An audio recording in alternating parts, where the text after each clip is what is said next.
பிடியதன் உருவுமை கொலமிகு கரியது வடிகொடு தனதடி வழிபடும் அவரிடர் கடி கணபதி வர அருளின் மிகுக்குடி வடிவினர் பயில்வழி வளமுறை இறையே.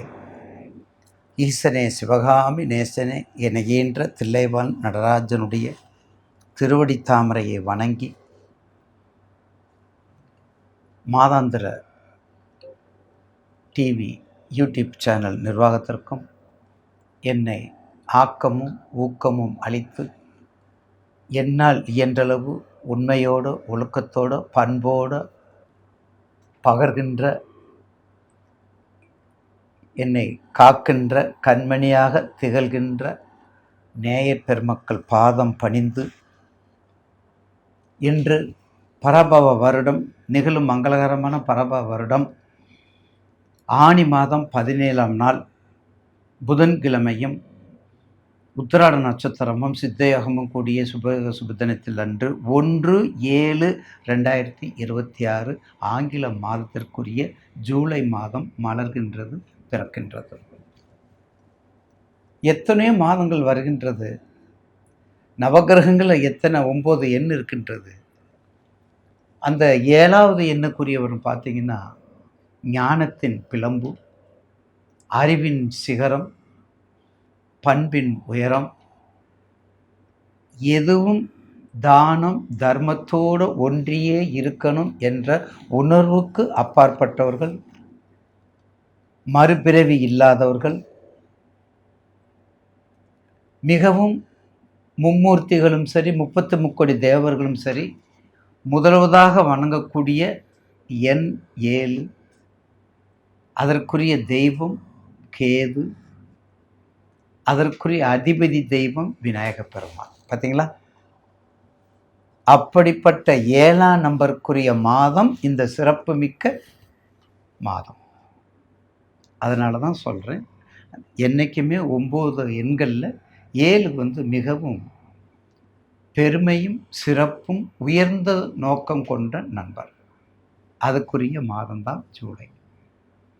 இந்த ஜூலை மாதத்தில் மட்டும் பாருங்கள், அந்த பௌர்ணமி வரக்கூடிய குரு பூர்ணிமா, அந்த குரு சம்பந்தப்பட்ட முக்கியமான நாள் இந்த மாதத்தில் வரக்கூடியதில் ரொம்ப அதிகம் இல்லை, ரொம்ப கம்மி.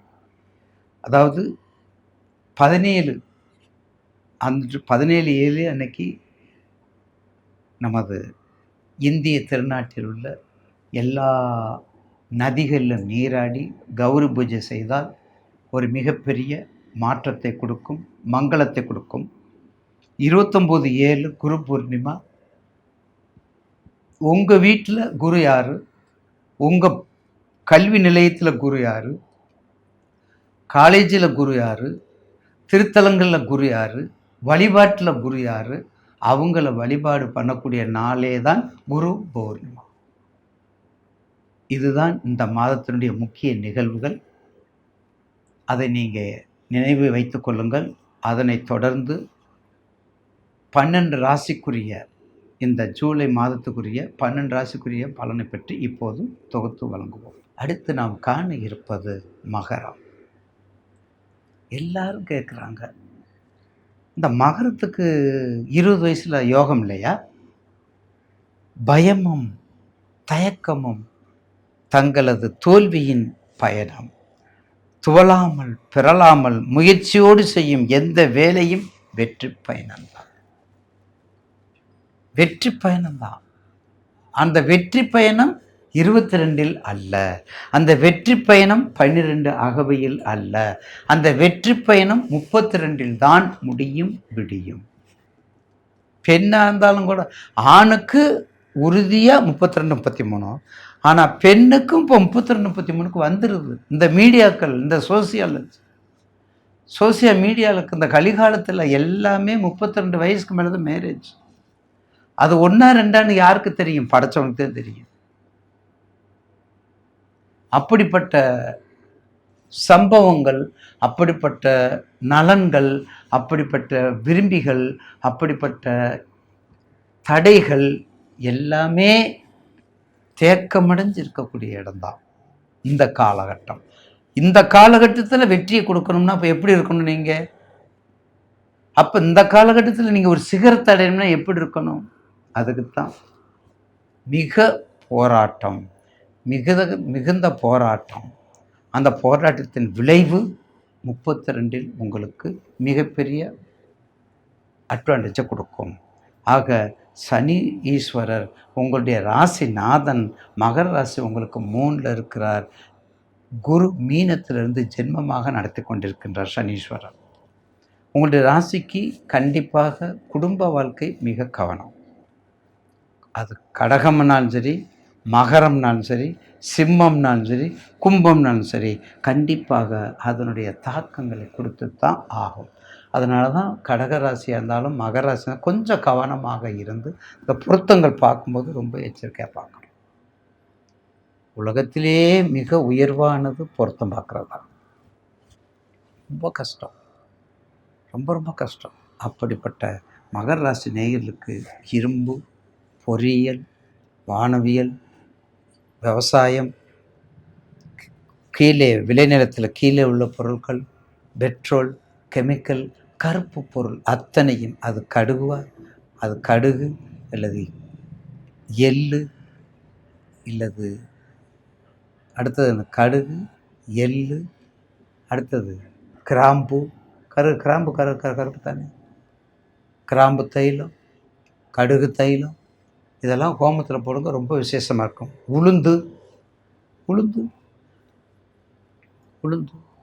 இப்படிப்பட்ட பொருட்கள் எல்லாம் விளைவதற்கும் மகரத்திற்கு அதுக்கு ஒரு மிகப்பெரிய எழுச்சி உண்டு. குரு 7ஆம் பார்வை பார்க்குறார். கோட்சாரத்தில் குரு 7ஆம் பார்வை பார்க்குறார்.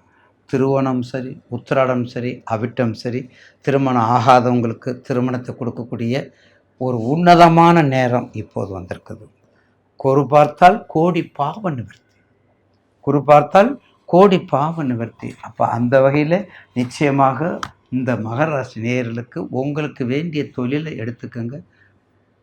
கொஞ்சம் தேங்காய், செங்கல், பிரிக்ஸு, மரங்கள் அதையும் கொஞ்சம் எடுத்துக்கோங்க. ஏஜெண்டாக எடுத்துக்கோங்க, டைரெக்டாக எடுத்துக்கிறாதீங்க, கொஞ்சம் மறைவாக எடுத்துக்கோங்க. எல்லாமே நல்லாயிருக்கும். இந்த மாதத்தில், ஜூலை மாதத்தில் இந்த குடும்ப வாழ்க்கை மட்டும் பார்த்துக்க. குடும்ப வாழ்க்கை, கணவன் மனைவி உறவு தான் மிக கவனம். அதை மட்டும் பார்த்துக்கிட்டா நிச்சயமாக இந்த ஜூலை மாதம் உங்களுக்கு ஒரு நல்ல மாதமாக அமையும். வழிபாடு, ஐயனார் வழிபாடு, கருப்புசாமி வழிபாடு, அந்த காக்கும் தெய்வங்கள், இந்த கலியுகத்தில் காக்கும் தெய்வம், வக்ரமான தெய்வம், வாராகி, சாமுண்டி, கௌமாரி, வைஷ்ணவி, பார்த்தீங்களா, விஜய சாமுண்டி, இப்படிப்பட்ட தெய்வங்கள்லாம் கும்பிட்டா நிச்சயமாக 32 முடியும், 32 விடியும். எப்போதுமே மகரத்திற்கு ஒரு குறிப்பிட்ட ஏஜுக்கு அடுத்து கொடிகட்டி பறக்கக்கூடிய இடம், முடிவே இல்லாத இடம், வெற்றி மேல் வெற்றியை கொடுக்கக்கூடிய இடம், அது ரொம்ப முக்கியம். அது அந்த லக்கணத்தை பேஸ் பண்ணி மகரம் நல்ல வேலை செய்யும். கண்டிப்பாக இப்படிப்பட்ட காவல் தெய்வங்களை வழிபாடுங்க. நிச்சயமாக இந்த ஜூலை மாதம் உங்களுக்கு அளப்பரிய ஒரு வெற்றியை கொடுக்கக்கூடிய மாதமாக அமையும் என்பதில் மாற்று கருத்து அல்ல.